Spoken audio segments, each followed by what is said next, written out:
This Seahawks touchdown was the exact same play they ran earlier in the season with one really important difference. I'm going to take you back to week 6, 1st and 10, fourth quarter. Seahawks have two tight ends on the field. When they shift a tight end across the formation, they're going to see a safety roll into the box, and Sam Darnold is going to change the play. We can see as it happens, Sam Darnold's going to pop up, get those hands to his helmet. Hey, we're going for the kill shot. What we want to show you is we're going to have this run fake away from that two tight end set, and we want to sell you this is just our regular boot play. Our receiver, we have one low, we have one intermediate, and then we're going to have one player on that kind of higher route. We are creating our just usual 3-level stretch. I do want you to know this receiver is going to be inside of the numbers to start. The big shot on this play, though, is our tight end, that inside tight end, is actually going to fake like he's running this high corner out and break back for a nice corner post. We are putting this safety in a rail bind. This safety has seen this play a ton.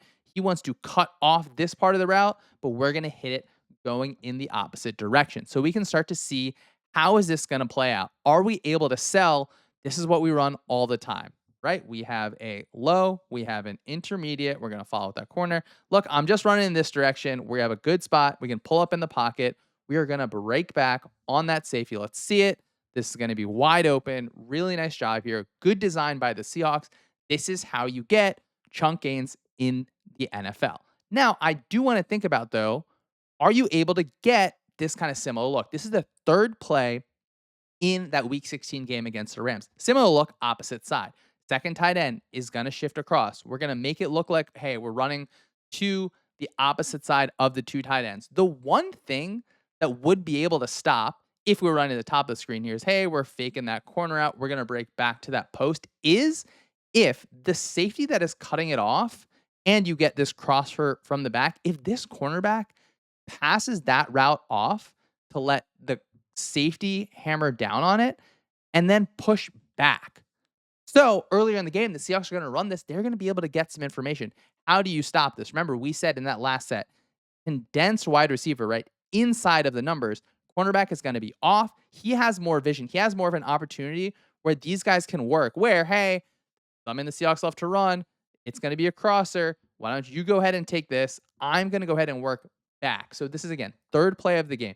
Same setup in the opposite formation. It's going to end up being a screen to the bottom. I just want you to look at what's going on here, right? What happens here? Yes, it happens kind of slowly. Would it happen as they would be able to stop it? Probably not, but you can start to feel, right? This safety is going to be working down here, and this cornerback is passing off that crosser and working back. The only way you'd be able to stop that really big play. Now we have 1st and 10, fourth quarter. What do we say?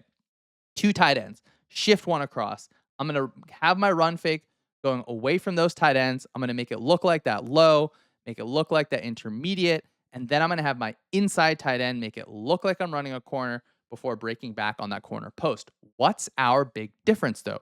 We now have this wide receiver outside of the numbers, and you can see how this looks different. The last play I showed you, wide receivers inside the numbers, and here, cornerback's a little bit further off. Hey, I can maybe pass off. If I get this route, I can pass it off to the safety. I can work back for anything going there.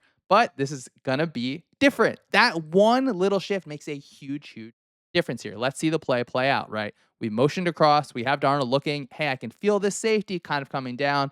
You're going to see him pop up. Same way as he did against the Jaguars. Hey, we are changing this play. What do we say the play was? I want to sell you low. I want to sell you intermediate. I want to sell you high, right? I'm going that way before I break across. But now we saw earlier in the game, this cornerback, if he pops off of this route and tries to go here, that's going to create a problem. But we feel comfortable. We're outside of the numbers. So let's kind of just see the top of the screen here. As the play fake goes, we can feel this cornerback is following because he was outside of the numbers.